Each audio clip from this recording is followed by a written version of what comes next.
तो last video में किसी भी टाइम पीरियड को गोल्डन पीरियड होने के लिए जो जो रिक्वायरमेंट फुलफ़िल करनी होती है उसका सेकंड पॉइंट देखा हमने, और आज हम उसी का थर्ड पॉइंट देखेंगे। तो थर्ड पॉइंट कहता है कि तुमने उस टाइम पीरियड में कुछ ऐसे काम किए हों जो तुमने आज तक नहीं किए, या फिर तुम्हारे साथ कुछ ऐसे इवेंट हुए हों जो तुम्हें लाइफ लॉन्ग याद रहें। तो हाँ दोस्तों, मैंने भी ऐसे बहुत सारे काम किए थे और मेरे साथ भी ऐसे बहुत सारे इवेंट हुए थे जो मुझे लाइफ लॉन्ग याद रहेंगे।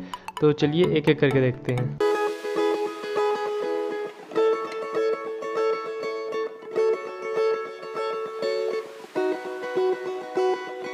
सो this year I am too much passionate about my studies. मतलब मैं पढ़ाई के अलावा कुछ सोचता ही नहीं था। मैंने अपने आप को उन सब चीज़ों से दूर रखा था जो मुझे पढ़ाई से डिस्ट्रैक्ट करती हैं। ना कोई स्मार्टफोन, ना कोई लैपटॉप, ना कहीं बाहर घूमने जाना। सो बेसिकली लास्ट ईयर जब मैं पढ़ते पढ़ते बोर हो जाता था तो कभी कभी बाहर टहलने निकल जाया करता था। चलते चलते सिटी मॉल पहुंच जाता था और बस 1 से 1.5 घंटा कब बीत जाता था पता ही नहीं चलता था। तो इस बार जब मैं बोर हो जाता था तो अपनी हॉस्टल की टेरेस पे चला जाता था। आखिरकार छत पे कोई कितना ही घूमेगा, ज़्यादा से ज़्यादा 15 मिनट में वापस आ जाएगा। एंड मोस्ट इम्पॉर्टेंट थिंग जो मैंने अपने से दूर रखे थे वो थे दोस्त। जी हाँ, आप सबने सही सुना, दोस्त। मेरे हॉस्टल में 40 लोग रहते थे। Still I have 0 friends. मेरे पास अपने लास्ट ईयर के सारे दोस्तों का नंबर था, बट उनके पास मेरा नंबर नहीं था क्योंकि मैंने कोटा आने के बाद नया सिम लिया था। From my last year experiences in which I am fail, I got a strong belief that अगर तुम किसी एग्ज़ाम की प्रिपरेशन करने जा रहे हो तो वहाँ पे तुम्हें एक भी दोस्त नहीं बनाना चाहिए, क्योंकि एग्ज़ाम की प्रिपरेशन के लिए तुम्हारे टीचर्स और तुम्हारी बुक्स मोर देन सफिशिएंट है। मैं ये नहीं कह रहा कि लाइफ के किसी भी स्टेज में तुम्हें दोस्त नहीं बनाना चाहिए। लाइक अगर स्कूल एंड कॉलेज में तुम फ्रेंड्स नहीं बनाओगे तो तुमसे बड़ा बेवकूफ़ कोई नहीं है। बट अगर तुम किसी एग्ज़ाम की प्रिपरेशन करने जा रहे हो so I don't think you need friends. So that's why I didn't make a single friend this year. बहुत ज़्यादा ऑफ टॉपिक चले गए, let's back to the topic. तो इस साल मैंने उस तरह से पढ़ाई की जिस तरह से मैंने अपनी लाइफ में कभी भी नहीं की थी, और ना ही इस टाइम के ख़त्म होने के बाद आज तक कभी की है। मैं daily approximately 8 hours self study करता था एंड 6 आवर की कोचिंग अटेंड करता था, क्योंकि पिछली बार भी मैंने रेजोनेंस में कोचिंग की थी तो मुझे सिलेबस का सारा पैटर्न पता था कि किस सब्जेक्ट में किस चैप्टर के बाद कौन सा चैप्टर पढ़ाया जाएगा। तो इस बार मैंने बहुत सारी शीट्स टीचर के पढ़ाने से पहले ही कर ली थी। तो बेसिकली 90 to 95 शीट्स थी हमारे सिलेबस में, और मैंने बहुत लेट एडमिशन लिया था इस साल, तो इसीलिए मैं हर वीक लगभग 3 to 5 शीट्स कंप्लीट कर देता था, जिसका मैंने एक पेज में रिकॉर्ड भी बनाया था। So this year I am so obsessed for my studies that I have written NIT Trichy on my room walls and on my table, because if any day I feel low or didn't want to study, so after seeing my ultimate goal, I get a head start and go back to my study. Now I want to talk about someone to which I made a very special bond in my golden period.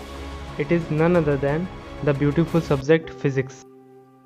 So before this period, or before coming to Kota second time, I have a strong belief that nobody, literally nobody in this world can teach me physics. I have interest in this subject, but due to some reason which I can't mention here, I am not getting this subject at all. But because of some great personalities, today I am in love with this subject. तो इस साल जब मैं कोटा आया था तो सबसे पहले मैंने फ़िज़िक्स की शीट से ही पढ़ना स्टार्ट किया, क्योंकि ये मेरा सबसे वीक सब्जेक्ट था। और देखते ही देखते मुझसे फ़िज़िक्स की शीट्स लगने लगी, मुझे फ़िज़िक्स समझ आने लगी। इनफैक्ट क्लासेस स्टार्ट होने से पहले मैंने 2 से 3 फ़िज़िक्स की शीट्स कर ली थी। Even though I able to solve physics sheet, but it is not that much easy subject so that you can understand by only reading books. जैसे जैसे कोर्स आगे बढ़ता गया, I used to stuck in some problems which are a little bit tough.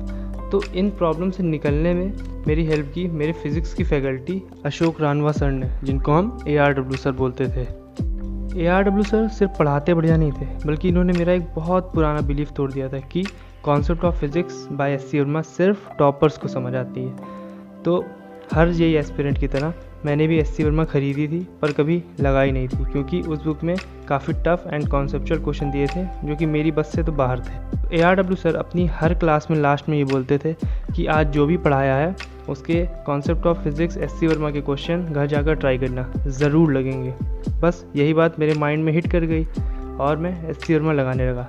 जैसे ही मैंने इस book को कुछ दिनों तक फॉलो किया, मेरे कॉन्सेप्ट स्ट्रॉन्ग होने लगे, इस सब्जेक्ट में मेरा कॉन्फिडेंस डेवलप होने लगा, और टेस्ट में मेरे फिज़िक्स में सबसे ज़्यादा मार्क्स आने लगे, जिसमें कि लास्ट ईयर तक मेरे सबसे कम नंबर आते थे।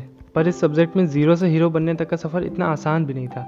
बहुत बार ऐसा होता था कि मैं सिर्फ एक क्वेश्चन में बहुत दिनों तक अटका रहता था। जब निरंतर कोशिशों के बाद भी वो क्वेश्चन मुझसे नहीं लगता था तो मैं सर से पूछता था जाके, या फिर कोचिंग के किसी बच्चे से लंच टाइम में उसका मोबाइल मांग के उसमें सॉल्यूशन ढूंढता था।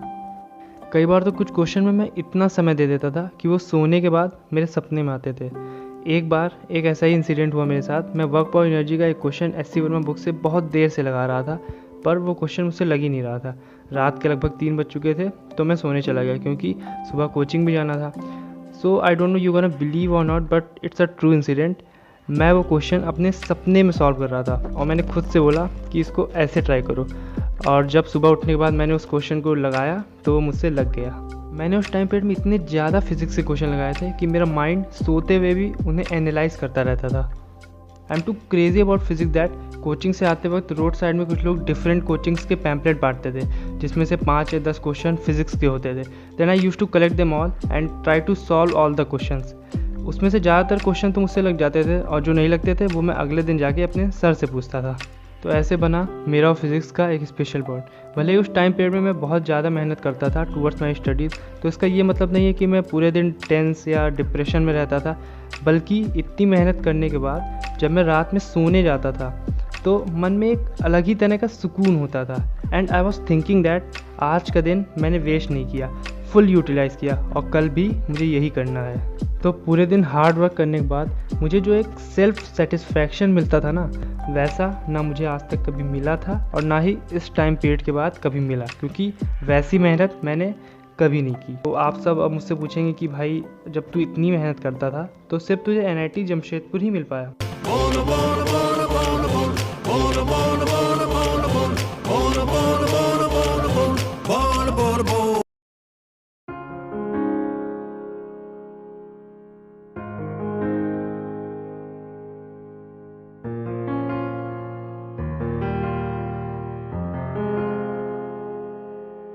तो इसका रीज़न है कि उन 4 महीनों के अलावा मैं 3.5 महीने और कोटा में रुका था, पर कुछ अनवांटेड सर्कमस्टेंसेस के कारण मैं उन 3.5 महीनों में उतनी मेहनत कभी कर ही नहीं पाया। वैसा सेल्फ सेटिस्फैक्शन मुझे कभी मिला ही नहीं जितना इन 4 महीनों में मिला था, और इसीलिए वो 3.5 महीने मेरे इस गोल्डन पीरियड में नहीं आते हैं। सो ये था हमारा गोल्डन पीरियड की रिक्वायरमेंट का 3rd पॉइंट। अभी भी इस पॉइंट में कुछ इवेंट बचे हैं जो कि मैं आपसे अगली वीडियो में डिस्कस करूँगा। सो वीडियो देखने के लिए आप सभी का धन्यवाद।